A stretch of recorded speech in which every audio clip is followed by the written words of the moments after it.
de festas, de ritos, de religião, de estruturas sociais como escola, como museus, como teatros, próprios e afins de cada cultura.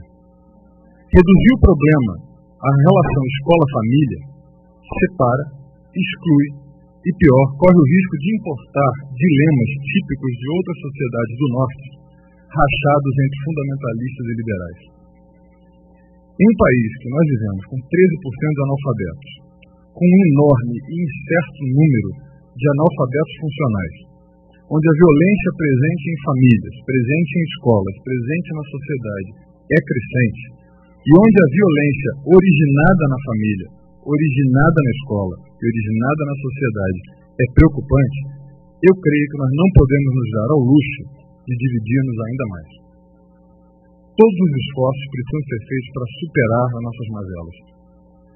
Mais modalidades de formação e não menos podem se unir e interagir com a finalidade de superar tais barreiras. A educação formal escolar, a educação à distância, a educação continuada, colocadas aqui como complementos, são possibilidades às quais poderiam se agregar outras formas, entre elas a educação familiar ou domiciliar, como modalidade legalmente reconhecida. Mais, e não menos possibilidades de interações é o que nós podemos experimentar, e a minha, de novo, humilde opinião.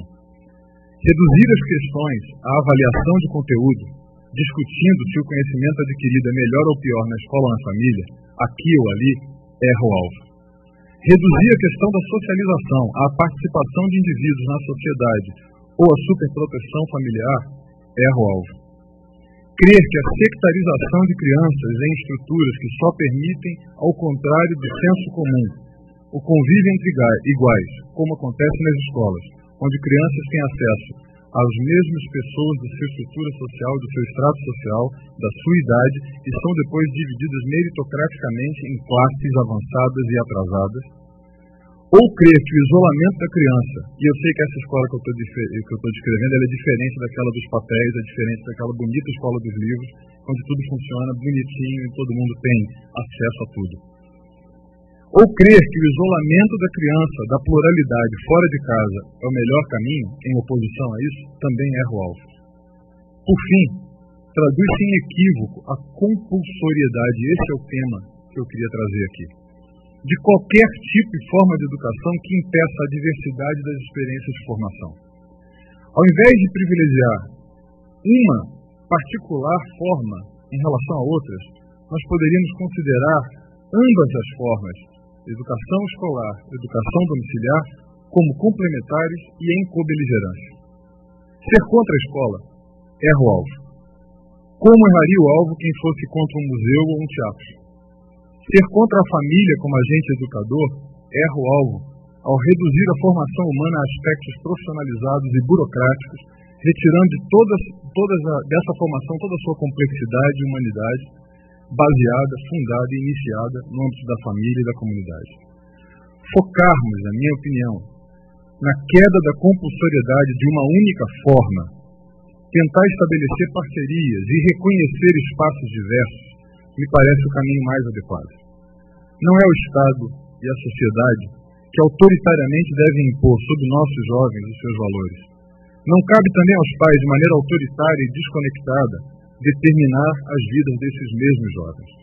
São interações entre ambas esferas, diálogos, confrontos, como sugeriu o Dr. Carlos, diálogos, estudos e aprofundamentos, na busca da transmissão da geração de cultura que podem fazer alguma diferença.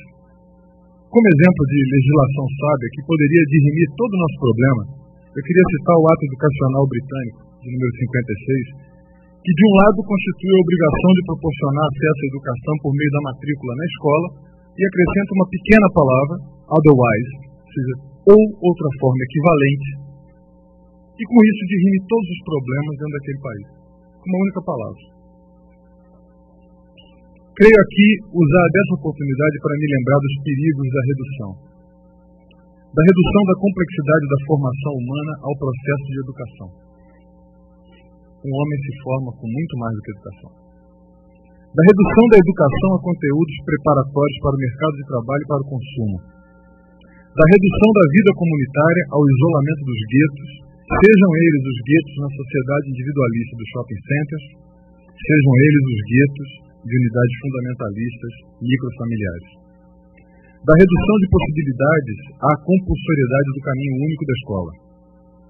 Vedar a educação domiciliar àqueles que dispõem a se dedicarem a ela, despenderem recursos, tempo, amor e que comprovadamente, aqui e no exterior, apresentam índices equivalentes, quando não, incomumente superiores da aquisição de conhecimentos e habilidades sociais, que está muito bem comprovado por inúmeras pesquisas, infelizmente poucas no Brasil, porque o fato não existe legalmente, em um país onde cada milímetro de esforço em prol da formação humana não deveria ser negligenciado, sinceramente, senhoras e senhores, joga fora um apoio ímpar dos pais que lutam para entregar ao mundo sua melhor contribuição, que são seus filhos.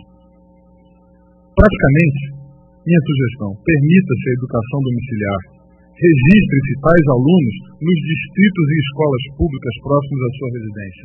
Avaliem-se tais crianças como seus pares são avaliados usando os mesmos métodos e critérios na avaliação dos demais. Permita-se a estas crianças a continuidade dos seus estudos em ambiente escolar quando se fizer necessário, ou fora dele quando essa for a melhor opção. Isso inclui viajantes, ciganos, pessoas enfermas, famílias que têm condição de gastar o seu tempo, recurso e amor para fazer isso, mas também reconhecem a sua limitação quando se tratam de assuntos que a escola poderia contribuir de maneira melhor e mais efetiva. Fiscalize-se a matrícula, como se faz em outros países. Reconheçam-se as casas e comunidades educacionais, e ampliem-se, não reduzam-se, as possibilidades de formação em um país padecendo de uma extrema, crônica e indecente falta de qualidade na formação dos nossos jovens. Ganharão ambos, ganharão escolas, ganharão famílias. Escolas porque, sem serem compulsórias, terão famílias que, vez por outra, participarão lá com uma qualidade. Eu posso testemunhar aqui, olhando para a figura do Kleber, que é uma figura pública e conhecida nacionalmente, com seus meninos aqui presentes. Que bom, quando ele, preciso, vou lá, a escola ganha. E ganha o Kleber quando fala, eu não tenho condição disso e tenho condição de trazer isso para dentro da minha casa. Ganham todos se a gente parar com a bobagem de querer escolher o caminho único quando a gente vive num mundo tão complexo.